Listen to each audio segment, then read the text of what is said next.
Press बंधुओं का मैं इस प्रेस वार्ता में आने पे बहुत बहुत धन्यवाद और उनका स्वागत करता हूँ।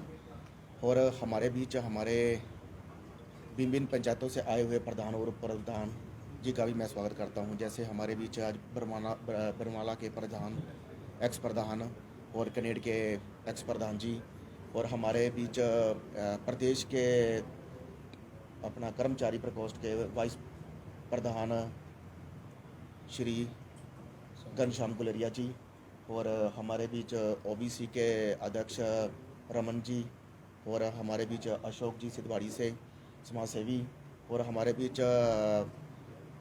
पूर्व में हमारे विपिन कुमार जी, और अलग अलग पंचायतों से आए हुए हमारे सभी उप प्रधान और प्रधान और समाज सेवी, मैं उनका सभी इस प्रेस वार्ता में आने पे स्वागत और धन्यवाद करता हूँ। जो हमारा जो इस प्रेस वार्ता का जो हमारा विषय है ये है कि जिस तरह से बार बार सर्वे हो रहा है और सर्वे में हमें राकेश चौधरी का नाम सबसे ऊपर आया जा रहा है, लेकिन जिस तरह से मतलब जो प्रदेश की सरकार है हम उनसे अनुरोध करना चाहते हैं कि कहीं ना कहीं उनको धर्मशाला से टिकट दी जाए, ताकि वो यहाँ से बहुत भारी मतों से हम उनको यहाँ से जिताएंगे। अगर सरकार यहाँ से उनको मतलब अपना प्रत्याशी नहीं चुनती है तो हम उनको यहाँ से आज़ाद प्रत्याशी के रूप में यहाँ उतारेंगे।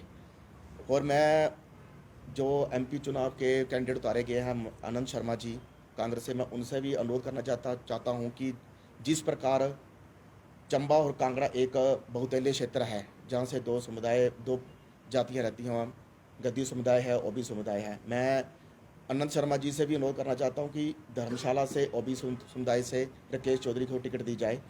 अगर यहाँ से टिकट नहीं दी जाती है इन समुदायों में से तो एमपी चुनाव का भी कहीं ना कहीं उनको भुगतान करना पड़ सकता है और इसके जिम्मेवार वो खुद होंगे।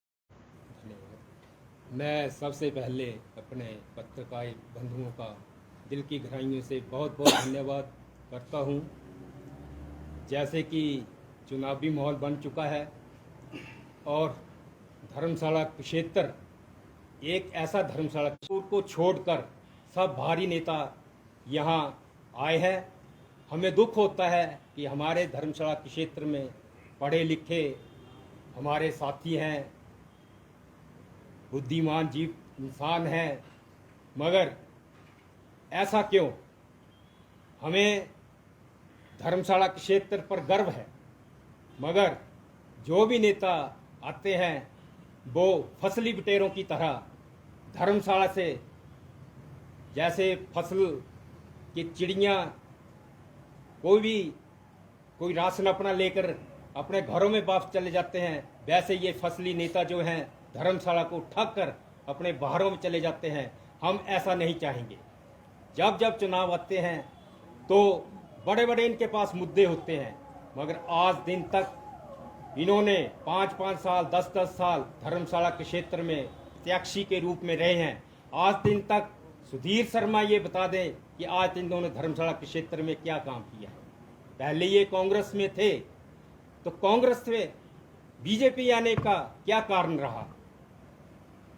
क्योंकि ये अपनी राजनीति में अपनी रोटियां सेकना चाहते हैं। ऐसा नहीं होगा। भोली भाली जनता को बिल्कुल ठगने जा रहे हैं। जैसे कि इन्होंने 5 साल क्या किया? इन्होंने टाउन प्लानिंग एरिया घोषित कर दिया। टाउन प्लानिंग एरिया अब शहरों में, गांवों में जाओ, जो किसान मजदूर गरीब इंसान है जिन्होंने एक गौशाला बनानी है वो गौशाला भी नहीं बना सकते हैं। और इतना नहीं कि अपना एरिया जहां इन्होंने मकान डाला है वो टाउन प्लानिंग एरिया में नहीं है। अफसोस है कि ये जनता के कैसे सेवक हैं। हमें दुख है इस बात का। ऐसा नहीं, हमारे जैसे प्रत्याशी हैं राकेश चौधरी जी, जो कि उन्होंने पहले आज़ाद इलेक्शन लड़ा था, जनता ने उनको आशीर्वाद दिया, 17,000 वोट उन्होंने दिए। उसके बाद भारतीय जनता पार्टी ने उनको लिया और उनको टिकट दी, मगर कारणवश वो हार गए और हराए गए। तो साथियों, उन्होंने 24,000 वोट जो था वो जनता से लिया है। आज वो ऐसी स्थिति में है कि धर्मशाला क्षेत्र की जनता जो है राकेश चौधरी का इंतजार कर रही है। अगर जैसे सरकार सुखविंदर सिंह सुक्खू प्रेस वार्ता से इनको ये प्रेस पहुंचेगा, तो मैं ये कहता हूं कि जो टिकट का शोषा जो डाल रखा है, देनी है तो दे दो, हमें मांगने की जरूरत नहीं है, क्योंकि हमेशा धर्मशाला क्षेत्र की जनता का आशीर्वाद जो है वो राकेश चौधरी के ऊपर है।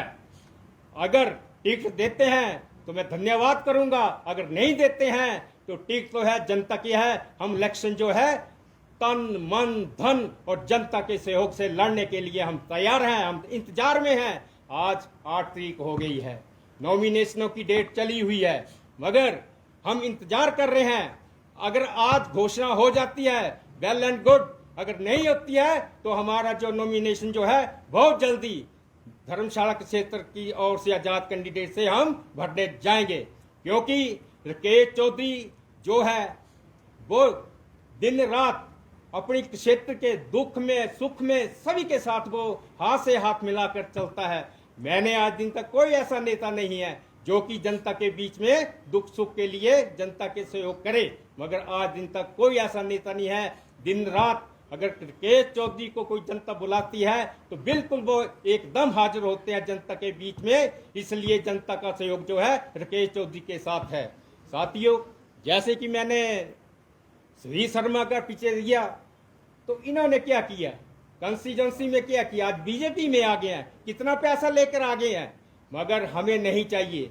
जनता देख चुकी है, हमें ऐसा धर्मशाला क्षेत्र विकास करने के लिए चाहिए जो जनता का विकास करे। जैसे कि मुद्दा पीछे भी उठा था यूनिवर्सिटी के लिए, तो इन्होंने भी शिलान्यास किया था। जब इनकी कांग्रेस सरकार थी, सरकार में हुआ करते थे मंत्री पद कर, तो इनको मिला था, तो इन्होंने उस टाइम यूनिवर्सिटी इनको याद नहीं आई। जब जब इलेक्शन आते हैं तो यूनिवर्सिटी इनको याद आती है। दूसरी बात, हमारा पासू में ओबीसी भवन है, कितने सालों से उसका शिलान्यास हुआ, आधा अधूरा काम हुआ है, आज दिन तक उस पर कोई भी पैसा खर्च नहीं किया, किसी भी नेता ने उसके बारे में नहीं सोचा है। हमें विश्वास है कि जब राकेश चौधरी विधायक बनेगा धर्मशाला के क्षेत्र का, तो पहले यूनिवर्सिटी और ओबीसी भवन का काम किया जाएगा। इन्हीं शब्दों के साथ मैं आप सभी का धन्यवाद करता हूँ। जय हिंद। पार्टी की छोड़ी चौधरी साहब ने, पार्टी की छोड़ दी, उनको तो टिकट प्रत्याशी क्या छोड़ दी? बीजेपी पार्टी राकेश चौधरी नहीं छोड़ी है सर। बीजेपी पार्टी इन्होंने सुधीर शर्मा जी को टिकट दे दिया, तो भारतीय जनता पार्टी ने ही सुधीर शर्मा राकेश चौधरी की पार्टी छुड़ाई है, ना कि राकेश चौधरी ने छोड़ी है। उनकी भी तो टिकट अगर प्रत्याशी के तौर पर चुना गया था, तभी तो किसी की टिकट काट के चुना गया। ठीक है, तो साथ चलने आना चाहिए था। जब उनके साथ जो है राकेश चौधरी के हर एक जनता का समर्थन है, हर एक जाति का समर्थन है, एक जाति का समर्थन नहीं है।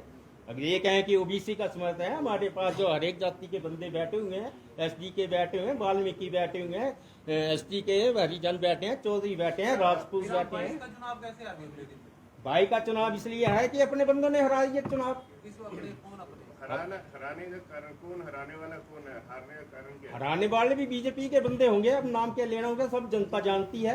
लेकिन जी अगर आप कह रहे हैं कि कांग्रेस से अगर टिकट नहीं मिलता है, अगर आज़ाद उतरेंगे राकेश चौधरी, तो पहले भी ये आवाज़ निकली थी कि जो है राकेश चौधरी जो है आज़ाद उम्मीदवार के तौर पर जो है धर्मशाला से चुनाव लड़ेंगे। फिर क्या वजह रही कि कांग्रेस का दामन उनको थामना पड़ा?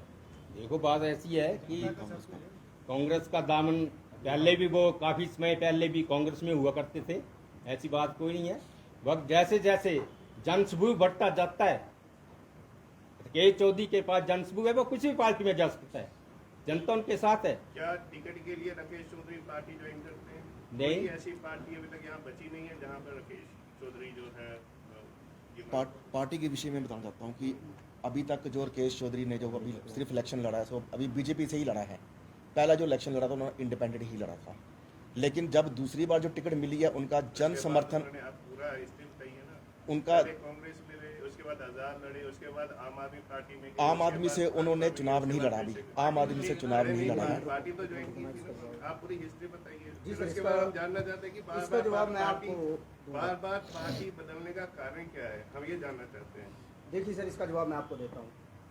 इंसान जब परिश्रम करता है, मान लीजिए मैं हूँ, मैं पढ़ाई करने के बाद मेरा मकसद ये रहेगा कि मैं किस जगह पर स्टैंड हो रहा हूँ, मैं कोशिश अपनी करूँगा। मैं पटवारी का पेपर दे रहा हूँ, मेरा फोकस ये नहीं रहेगा कि मैं पटवारी का ही ये पेपर दूं। पटवारी का पेपर नहीं है भाई साहब, ये राजनीति मेरी है। बात सुनिए तो पूरी बात सुनिए, मैं उस चीज़ को आपको समझा रहा हूँ, वही चीज़ मैं आपको बता रहा हूँ। यही एक चीज़ है। राकेश चौधरी ने भी, अभी राकेश चौधरी के पास कोई प्लेटफॉर्म, वो अपना प्लेटफॉर्म खड़ा कर रहे हैं। आप एक, ये प्रेस कॉन्फ्रेंस है, आप कृपया प्रश्न का उत्तर दें, समझाने और इसका बात करनी है। नहीं, तो मैं हम आपकी लोग- बात का जवाब दूंगा। अभी तक वो यहाँ पर डेलीगेट है, हम सवाल का जवाब जानना आप चाहते हैं। भी हम तो जनता उसी है, के आप कोई कैंडिडेट नहीं है।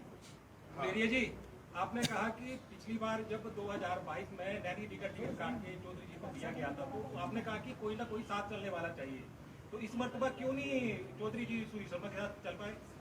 क्योंकि जिन्होंने के चौधरी अपनी जो जनता की सेवा की और जनता उनके साथ है, तो वो उनके साथ कितने वर्कर हैं और के चौधरी के कितने साथी हैं, इसलिए के चौधरी है जो आगे ही बढ़ते चलेंगे और बढ़ते ही रहेंगे। राकेश चौधरी खुद क्यों नहीं आते और ये बात कहते हैं? हैं जी, समय आने पे वो भी इस आपने एक बात कही कि अगर आज टिकट नहीं मिलती है तो आप नामांकन कब भर रहे हैं? बहुत जल्दी बहुत इसका- जल्दी भर देंगे, बहुत दो जल्दी दिन इसका में। नामांकन भरेंगे हम। आजाद कैंडिडेट का 14 तक ही है नामांकन। हाँ, कोई बात 14 से पहले इसका नामांकन भर दिया। क्या क्या क्या ओबीसी समुदाय ने मन बना लिया है कि अगर पार्टी टिकट नहीं देती है तो राकेश चौधरी आजाद लड़ेंगे। उम्मीदवार के तौर पर आजाद प्रत्याशी आजाद को- लड़ेंगे, पक्का लड़ेंगे? पक्का लड़ेंगे। समर्थन पूरा है उसका? अगर 2019 में हम उनको आज़ाद उतार सकते हैं तो इस बार भी हम उनको आज़ाद उतार सकते हैं। मैं तो सवाल पूछ बोलो, रहा बोलो, था कि बार बार पार्टी बदलने का सारे क्या- नेता सर ऐसा कि के चौधरी ने पार्टी किसने बोलना है जी, वहाँ आ जाइए। के चौधरी ने पार्टी आज दिन तक ना बदली है, क्योंकि पार्टी में के चौधरी अभी तक आई नहीं है आज दिन तक, क्योंकि ये इन्होंने तो सभी ने इलेक्शन फाइट किया और जीते हैं, मगर के चौधरी ने आज दिन तक इलेक्शन फाइट किया है, मगर वो विधायक नहीं बने हैं। जब वो विधायक बन जाएंगे उसके बाद वो पार्टी बदलेंगे, तब वो दल बदलू होंगे। क्या बाकी भी कांग्रेस के साथ चल रहे हैं? जी चल रहे हैं ऐसे। अभी इस बार कांग्रेस के सभी साथी जो है साथ चले हुए हैं। सर, जब आप बोल रहे हैं कि राकेश चौधरी के साथ जनता का समर्थन है, फिर पार्टी में जाने का क्या जिम्मे बनता है? क्यों पार्टियों का सहारा लेना पड़ रहा है? देखो हम पार्टियों का सहारा के चौधरी ले रहा है, पार्टियां खुद के चौधरी को बुला रही हैं। आपने कहा अभी आपने कहा कि कांग्रेस के साथ चल रहे हैं। लोग उनसे जुड़ते हैं, पार्टी के लोग जुड़ते हैं। आजाद भी जीत जाएंगे तभी कोई ना कोई पार्टी तो संभालनी पड़ेगी ना। नहीं, अनुरोध भाई ना तो जवाब दिया। भाई आप अपना सर आप अपना बताएं कि क्या वजह रही है कि राकेश चौधरी को बार बार पार्टी बदलनी पड़ रही है? मैं सवाल आपसे पार्टी देखो पार्टी, मैं जो कहता हूँ ना, मेरा एक विषय है कि पार्टी जो बनाती है वो जनता ही बनाती है। अगर जनता है तो सारी पार्टीज हैं, ठीक है जी। कांग्रेस, बीजेपी, आम आदमी पार्टी, कोई भी पार्टी है, उसको सिर्फ जनता ही बनाती है। लेकिन जनता का जो निर्णय है वो राकेश चौधरी का है कि हम धर्मशाला में एक बार राकेश चौधरी को लेके आना चाहते हैं। राकेश चौधरी खुद कहाँ है आज? वो जनता के बीच में है, कहीं डेथ हो गई है, स्वर्गवास हो गए हैं, उनके घर में गए हुए हैं, क्योंकि वो घर में तो बैठते हैं, वो जनता और बहुत हमेशा- जल्दी आपके साथ भी वो रूबरू होंगे।